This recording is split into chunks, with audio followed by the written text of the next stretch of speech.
নমো ভগবতে বাসুদেবায়। আজকের বিষয়টি গুরুত্বপূর্ণ হতে চলেছে।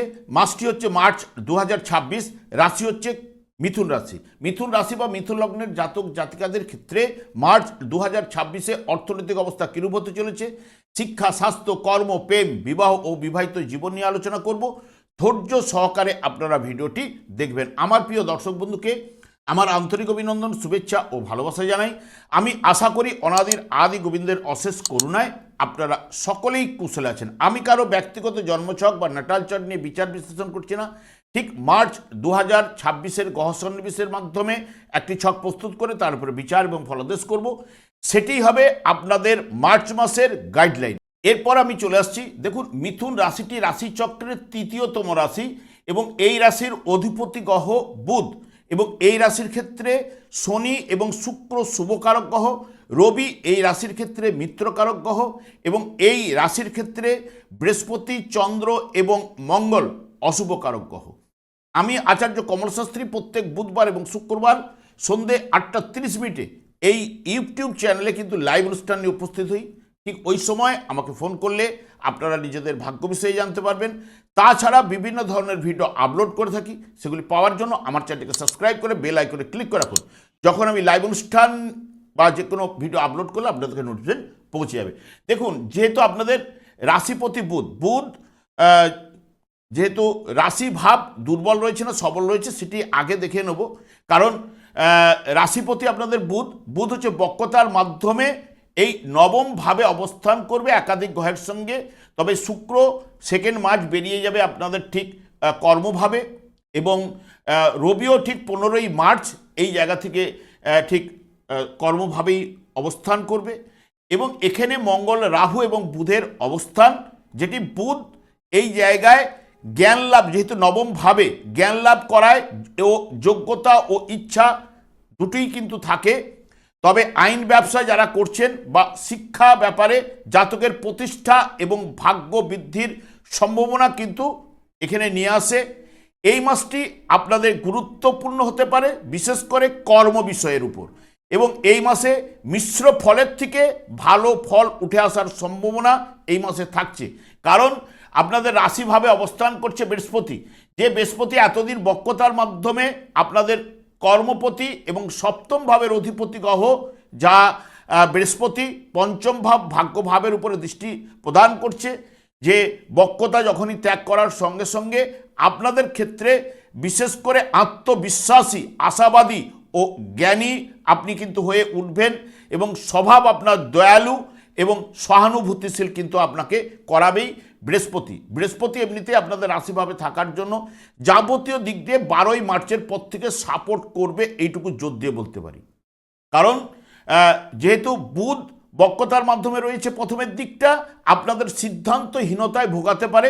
সেই কারণে যাবতীয় সিদ্ধান্ত নিতে গেলে আপনারা বারবার চিন্তা ভাবনা করে সিদ্ধান্তগুলো গ্রহণ করতে পারলে এই মাসের প্রথমের দিকটা তবে কিন্তু আপনাদের ভালো উঠে আসবেই। এবং যেহেতু এরপরে চলে আসছি অর্থভাব, আপনাদের অর্থভাব হচ্ছে বিশেষ করে কর্কট রাশি, যার অধিপতি গ্রহ চন্দ্র, এবং এই মাসে আপনাদের ঠিক দ্বিতীয় ভাব বা অর্থভাবের উপর কোনো গ্রহের দৃষ্টি থাকছে না। তাই অর্থপতি চন্দ্র, যার জন্মকালীন শুভ বলবান থাকলে তার ক্ষেত্রে কিছুটা অর্থ ভাগ্য ভালো কিন্তু নিয়ে আসবেই। তবে চন্দ্রের মধ্যে যেহেতু জোয়ার ভাটা ন্যায় সংযোগ থাকেই, তাই যাদের চন্দ্র জন্মকালীন দুর্বল বা পীড়িত থাকলে তাদের ক্ষেত্রে ব্যয়ের জায়গাটা কিন্তু নিয়ে আসবে। তবে যেহেতু রাশিপতির সঙ্গে লাভপতি গ্রহ মঙ্গলের সংযোগ নবমভাবে থাকছেই, সেই কারণে আয়ের নতুন উৎস তৈরির চেষ্টা করতে পারলে আপনাদের ক্ষেত্রে ভালো।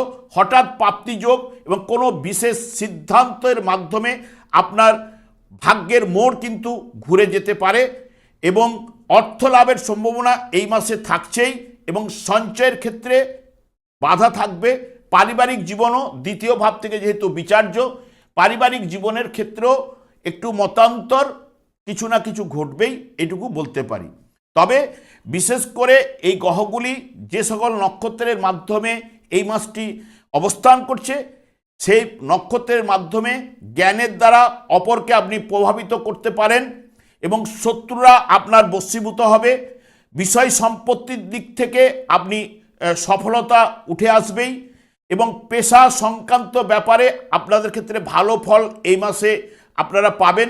গুরুজনের কাছ থেকে কোনো না কোনো সাহায্য লাভের সম্ভাবনা এই মাসে থাকছে।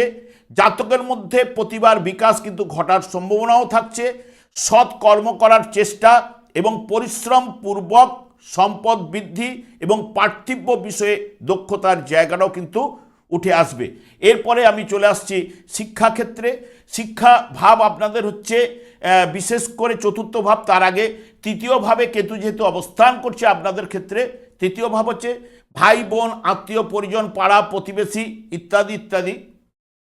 কেতু যেহেতু তৃতীয়ভাবে গোচর চলাকালীন শুভ ফল কিন্তু প্রদান করে থাকে। এখন শুক্রের নক্ষত্রে অবস্থান করছে, যে শুক্র আপনাদের ক্ষেত্রে শুভকারক গ্রহ, সেই কারণে ভাই বোন, আত্মীয় পরিজন বা পাড়া প্রতিবেশীর সঙ্গে একটা মিলমিশ থাকবে, এটুকু বলছে।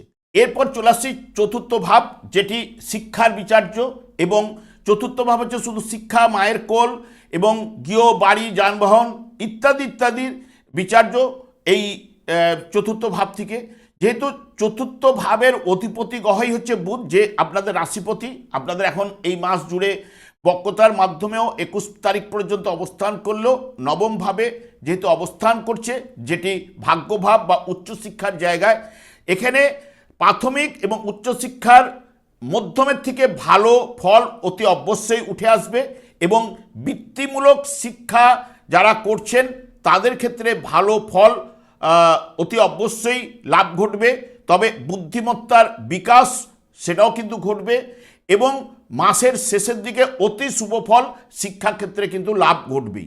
কারণ চতুর্থ ভাবের অধিপতি গ্রহ নবম ভাবে অবস্থান করলেও পঞ্চম ভাবের অধিপতি গ্রহ যেহেতু কর্মভাবে রয়েছে, বৃত্তিমূলক শিক্ষা এবং বিশেষ করে যারা প্রতিযোগিতা মূলক পরীক্ষা এই মাসের ক্ষেত্রে রয়েছে তাদের ক্ষেত্রে সফলতা উঠে আসার সম্ভাবনা।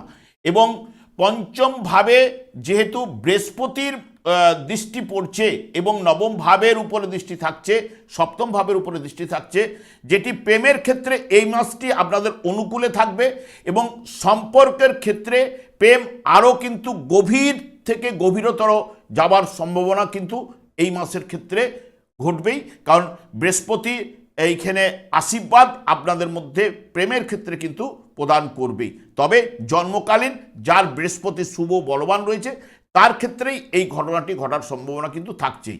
না হলে প্রেমের কারক গ্রহ তুঙ্গস্থ অবস্থায় কর্মভাবে থাকলেও শুভ ফল কিন্তু প্রদান করবেই এবং নবমপতিকে নিয়ে যেহেতু বসে রয়েছে সেই কারণে। এবং ষষ্ঠভাবে আমি চলে যাচ্ছি রোগভাব, যেটি আমরা রোগের কথা বিচার্য এবং এর অধিপতি গ্রহ মঙ্গল, সেও রাশিপতিকে নিয়ে নবমভাবে অবস্থান করছে। মঙ্গল আপনাদের ক্ষেত্রে লাভ কারক গ্রহ এবং যেহেতু লাভ কারক গ্রহ নবমভাবে অবস্থান করছে এবং বৃহস্পতিও রাশিভাবে অবস্থান করে বক্রতা ত্যাগ করার পরে পঞ্চম ভাবের পরে যেহেতু দৃষ্টি প্রদান করছে, সেই কারণে বড় ধরনের রোগের সমস্যা কিন্তু দেবে না।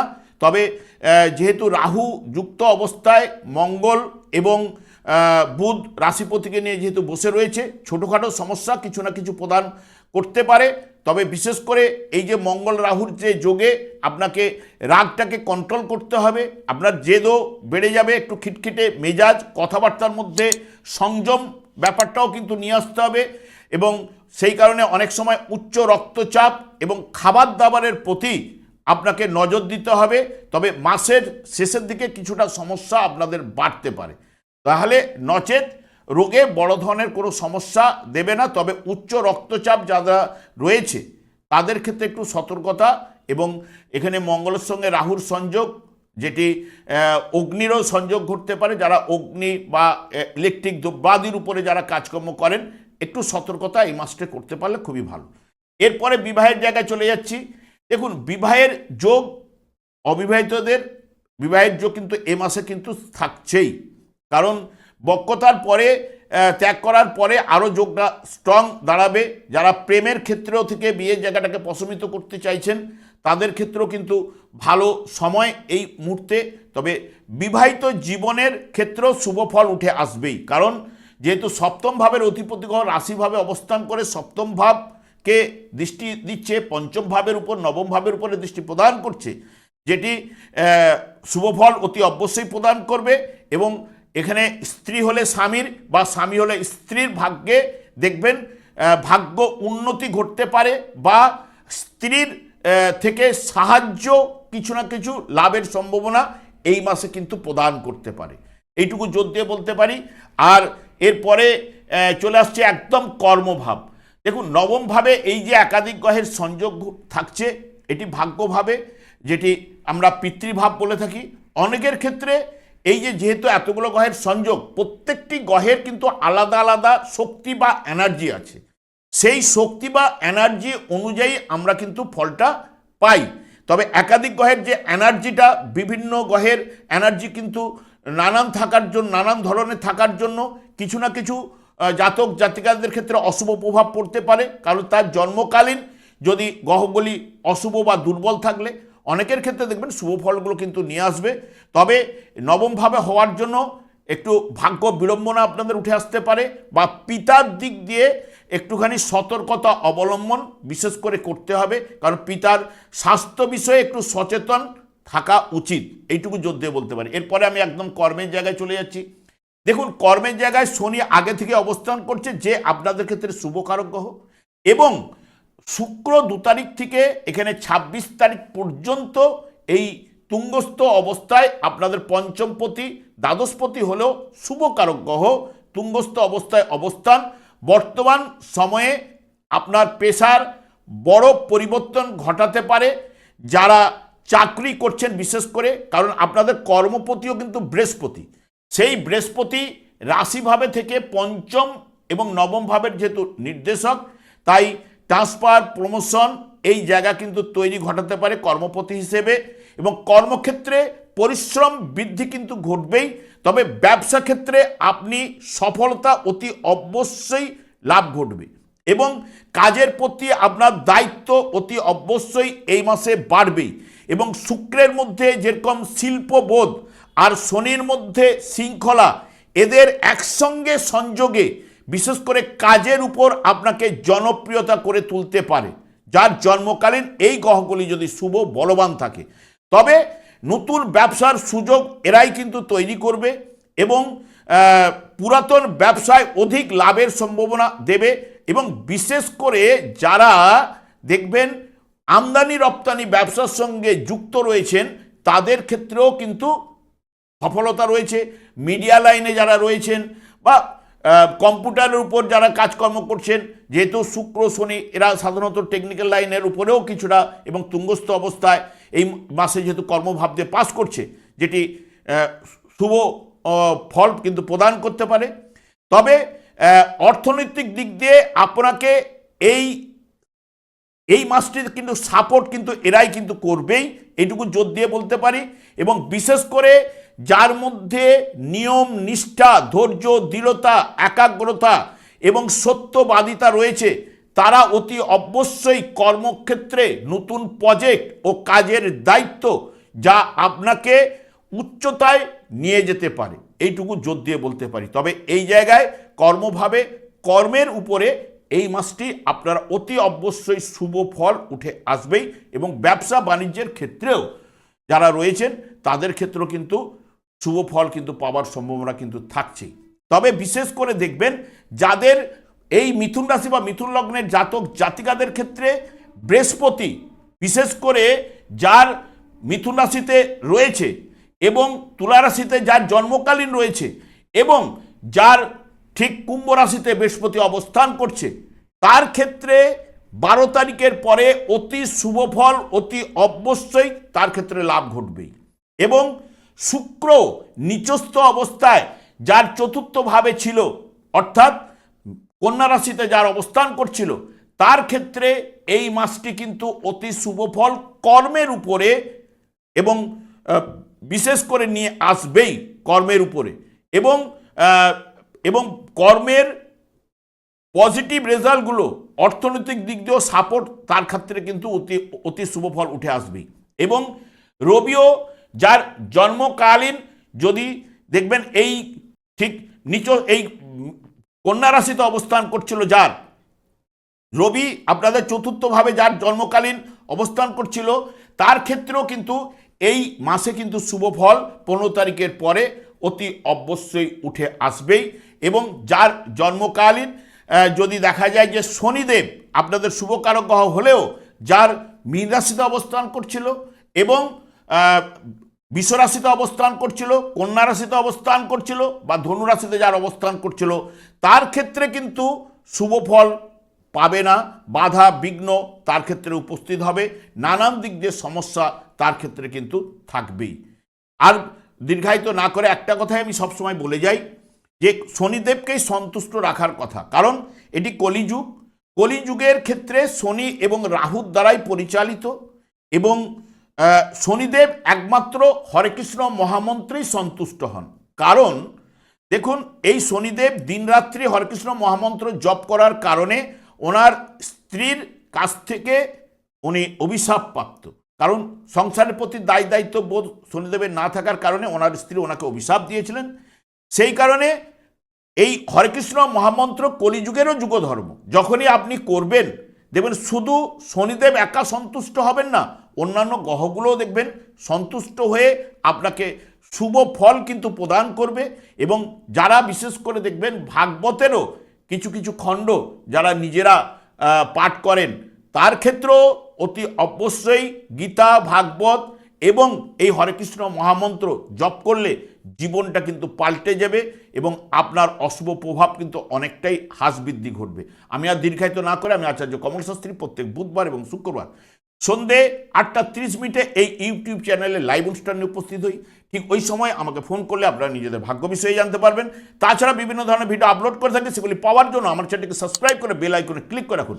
যখন আমি লাইভ অনুষ্ঠান বা যে কোনো ভিডিও আপলোড করলে আপনাদের নোটিফিকেশন পৌঁছে যাবে। আমি অনাদি গোবিন্দের কাছে প্রার্থনা করি আপনারা ভালো থাকুন, সুস্থ থাকুন, আনন্দ থাকুন। আজ এই পর্যন্ত, পরে ভিডিও দেখা হচ্ছে। নমস্কার।